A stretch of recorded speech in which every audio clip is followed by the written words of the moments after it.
ఓం నమ శివాయ నమః. శివపురాణం 28వ భాగం. కుమారుల భట్టు.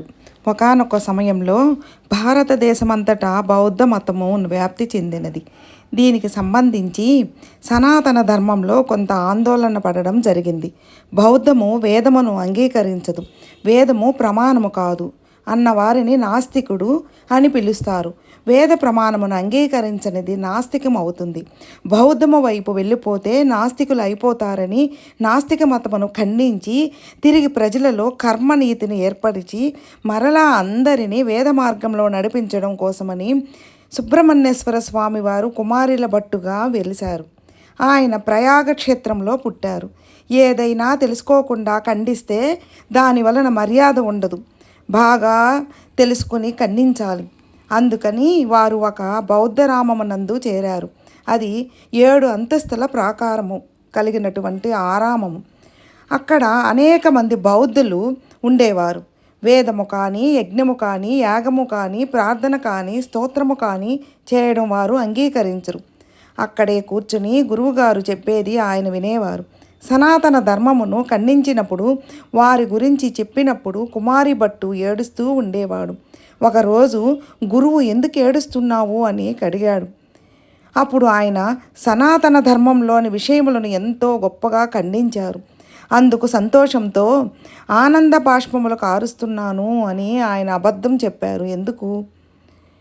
అసలు ఆయన మతంలో ఉన్నదేంటో తెలుసుకుంటే తప్ప ఖండించడం కుదరదు. పూర్వం అంటే అటువంటి కర్మనిష్ట ఉండేది. ఇప్పుడు 4 శ్లోకములు 2 పద్యములు చదవడం రాకపోయినా, అసలు అవతల మతంలో గొప్పతనం ఏమి ఉన్నదో తెలియకపోయినా, అవతల మతానికి ఉన్న ప్రస్థానత్రయం అంటే ఏమిటో తెలియకపోయినా అవతల మతం మీద దుమ్మెత్తి పోసేయవచ్చు. అంతటి హీన స్థితికి మనం దిగజారిపోయాం. ఇది కలియుగం కదా. కానీ కుమారుల భట్టు అటువంటి వాడు కాదు. విషయమును తెలుసుకొని ఏది చెడో దానిని మాత్రమే ఖండించాలని అనుకున్నాడు. ఇలా అనుకుని గురువుగారి దగ్గర నేర్చుకున్నాడు. బాగా నేర్చుకున్న తర్వాత ఈయన ఉద్దేశమును శిష్యులు గురువులు కనిపెట్టారు. ఈయన బౌద్ధుడు కాడు, ఈయన బ్రాహ్మణుడు. ఈయన సనాతన ధర్మమునందు మక్కువ ఉన్నవాడు, వేదం అంటే చాలా ప్రీతి కలిగినవాడు. ఈయన కేవలం మన మతం గురించి తెలుసుకోవడానికి మనలో చేరాడు. కుశాస బుద్ధి కనుక ఈ వేలో రేపో మనతో వాదానికి దిగుతాడు. అప్పుడు మనం ఈయనకు తట్టుకోవడం కష్టం. కాబట్టి ఆయన ఈ స్థితిని పొందకముందే ఈయనను చంపేస్తే గొడవ వదిలిపోతుంది అని అనుకున్నారు. ఆయనను మాటలలో పెట్టి 7వ అంతస్తుకి తీసుకువెళ్ళారు. ఒక కిటికీ దగ్గర నిలబెట్టి ఆయనతో మాట్లాడుతుండగా కొందరు వెనుక నుంచి వచ్చి ఆయన 2 కాళ్ళు ఎత్తేసి ఆయనను పైనుంచి క్రిందికి తోసేశారు. అప్పుడు కుమారుల భట్టు కింద పడిపోతూ ఆయన ఒక శ్లోకం చెప్పారు. వేదమే ప్రమాణమైతే, సనాతన ధర్మం సత్యం అయితే, వేదములతో చెప్పబడినవన్నీ సత్యములే అయితే, అది అనుష్ఠించవలసిన మతమైతే, నేను క్రింద పడినప్పుడు మరణించకుందును కాక అని దాని అర్థం. 7 అంతస్తుల నుండి కింద పడిపోయినా ఆయనకు ఏమీ అవలేదు. కానీ కంట్లో ఒక రాయి గుచ్చుకుని నెత్తురు వచ్చింది. ఆయన వెంటనే వేదమాతను ప్రార్థన చేసి, నువ్వు ప్రమాణమైతే నేను మరణించకూడదు అని నేను అన్నాను. ఇప్పుడు నేను మరణించలేదు, బ్రతికాను. నువ్వు ప్రమాణమని నిరూపించావు, చాలా సంతోషం. కానీ ఈ రాయి నా కంట్లో ఎందుకు గుచ్చుకోవాలి అని అడిగాడు. మనకి పురాణములలో అశరీరవాణి పలికింది అని తరచుగా చెప్తుంటారు. అశరీరవాణి అంటే వేదం. ఇప్పుడు వేదం అశరీరవాణివై పలికింది. వేదమును మొట్టమొదటి ఈశ్వరుడు ఋషులకు చెప్పాడు. ఏ రూపము లేకుండా వారికి వినబడేటట్లుగా వాళ్ళ చెవిలో చెప్పాడు. అది అప్పటి నుంచి వినబడుతూ గురువు దగ్గర శిష్యుడు అలా వింటూ వెళ్ళింది. కాబట్టి దానికి శృతి అని పేరు వచ్చింది. వింటూ స్వరం తెలుసుకొని పలికారు కనుక దానికి శృతి అని పేరు వచ్చింది.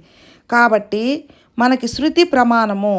ఇటువంటి శృతి ప్రమాణమైతే చావకూడదని నేను అనినప్పుడు నేను చావలేదు. కానీ నా కంటికి ఎందుకు దెబ్బ తగిలిందని ఆయన అడిగాడు. అలా అయితే అశరీరవాణి అయి వేదము అంది. నీవు పైనుండి కింద పడిపోయినప్పుడు వేదమే ప్రమాణమైతే అంటూ పడ్డావు.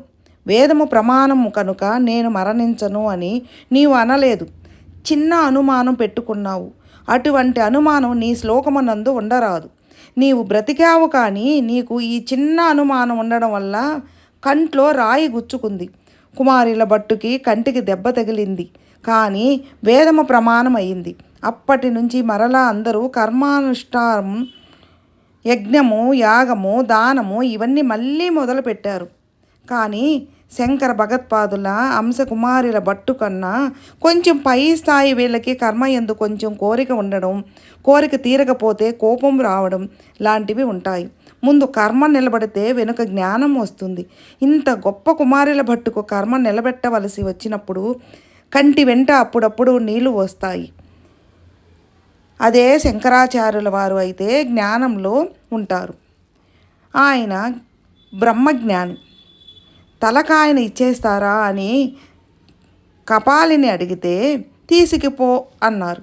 అందుకే బ్రహ్మజ్ఞాని స్థాయిని చూసి ఈశ్వరుడు కూడా పొంగిపోతాడు. బ్రహ్మజ్ఞాని కన్నా గొప్ప స్థాయి ఇంకా సనాతన ధర్మమందు లేదు. కుమారుల భట్టుకు కర్మ గురించి వ్యాప్తి చేశాడు కనుక జ్ఞాన మార్గము గొప్పది అని చెప్పడానికి శంకరాచార్యుల వారు ఆయన దగ్గరికి వచ్చారు. కానీ అప్పటికి కుమారుల భట్ట తుషాగ్ని ప్రవేశం చేసేశారు. తుషాగ్ని అంటే ఊకను పెద్ద రాశిగా పోసుకుని ఆ ఊకకు అంటిస్తారు. ఊకకు ఉండే లక్షణం ఏమిటంటే అది గబగబా కాలిపోదు. తుషాగ్నిలో నిప్పు సెగ మెల్లమెల్లగా క్రింద నుండి అంటుకుంటూ వస్తుంది.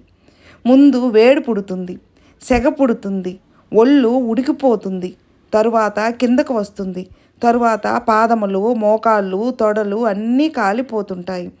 ఎంత కాలిపోతుంటే బూడిదలోకి అలా దిగిపోతూ ఉంటాడు.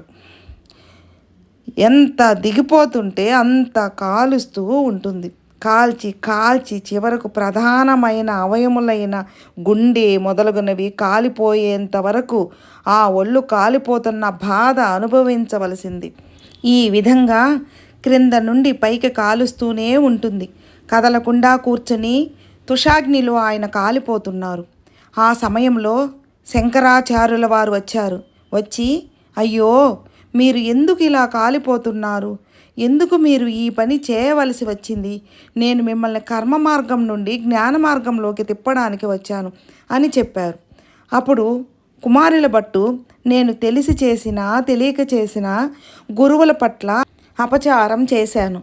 బౌద్ధము సనాతన ధర్మమును అంగీకరించని నాస్తిక మతం కావచ్చు. కానీ ఇప్పుడు నేను సనాతన ధర్మ ప్రచారం కోసం బౌద్ధ మతంలో ఉన్న రహస్యములు తెలుసుకోవడం కోసం, వాటిని ఖండించడం కోసం గురువుల దగ్గర శిష్యుడిగా చేసి వాటిని నేర్చుకున్నాను.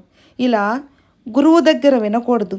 వాటిని విన్నాను కనుక దానికి ఈ శరీరం తుషాగ్నిలో కాలిపోవడం ఒక్కటే సరి అయిన ప్రాయశ్చిత్తం. అందుచేత దీనిని ఇలా కాల్చేస్తున్నాను అన్నారు. ఆయన ఎంతటి మహాత్ములో చూడండి. నిష్ఠతో ఉన్నవాడు కాబట్టి ఆ కర్మనిష్టకే శరీరమును వదిలేశాడు. సుబ్రహ్మణ్య స్వామి అవతారములన్నీ కూడా అగ్ని ఎందే పర్యవసిస్తాయి.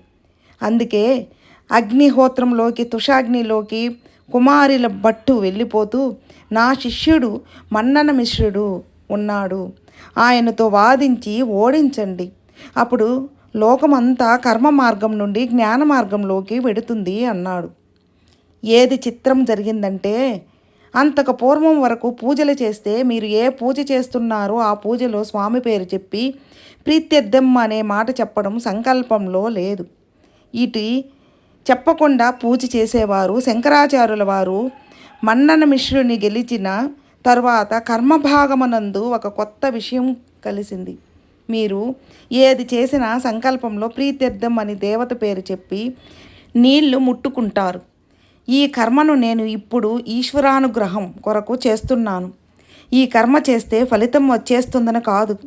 ఈ కర్మ చేస్తే ఈశ్వరుడు ప్రీతి చెంది ఫలితమును ఇవ్వాలి. ఈశ్వర ముఖంగా ఫలితం రావాలన్న జ్ఞానమును అంకురింప చేయడానికి సంకల్పమును శంకరాచార్యుల వారే అక్కడ మార్చారు. మండన మిశ్రుడు ఓడిపోయిన తరువాత నుండి అలా మారింది కనుక తుషాగ్ని ప్రవేశం చేసిన గొప్ప అవతారం కుమారుల భట్టు అవతారం. ఆయన అవతారము రాబట్టే మనకి సనాతన ధర్మం మరలా నిలబడే అవకాశం ఈ లోకమునందు కలిగింది. అంతటి మహా అదృష్టమైన అవతారం కుమారుల భట్టు అవతారం. ఎప్పుడెప్పుడు వేదం చేత ప్రతిపాదించబడిన బ్రహ్మమును గూర్చిన ఆలోచన యందు వైకల్యం కలుగుతుందో, వేదము ప్రమాణము కాదనే ఆలోచనలు ప్రబలుతాయో, అప్పుడు ముందుగా సుబ్రహ్మణ్యుడే అవతరిస్తూ ఉంటాడు. రాక్షసులను సంహరించడం ఆయనకేమీ పెద్ద విషయం కాదు. లోకమునకు వైదికమైన మార్గమును ప్రబోధము చేయవలసిన వస్తే ఎప్పుడెప్పుడు ఎంతవరకు సమాజంలో బోధ జరిగితే తప్ప కుదరదు. అంత గొప్ప బాధ్యతను ఆయన భుజాల మీదకు ఎత్తుకుంటాడు. ఆయన మహాజ్ఞాని. ఆయన జ్ఞాన బోధ చేయగలడు. లోకమంతా కూడా సనాతన ధర్మమును విడిచిపెట్టి నాస్తికమును వైపు నడుస్తున్న రోజులలో ముందు కర్మనిష్టను చూపించడం కోసమని ఆయన కుమారుల భట్టు రూపంగా వచ్చాడు. అంతే కర్మనిష్టతో చిట్ట చివరకు ఆయన తుషాగ్ని ప్రవేశం చేసేశారు. వేరొక సందర్భంలో ఆయన తిరుజ్ఞాన సంబంధర్గా వచ్చారు. శివపురాణం 28వ భాగం సమాప్తం. శివపురాణం 29వ భాగంలో మళ్ళీ కలుసుకున్నాం. ఫ్రెండ్స్, మీకు ఈ వీడియో నచ్చితే లైక్ చేయండి, మీ ఫ్రెండ్స్కి షేర్ చేయండి. సబ్స్క్రైబ్ చేసుకోని వాళ్ళంటే సబ్స్క్రైబ్ చేసుకోండి ఫ్రెండ్స్. ఓం నమః శివాయ నమః.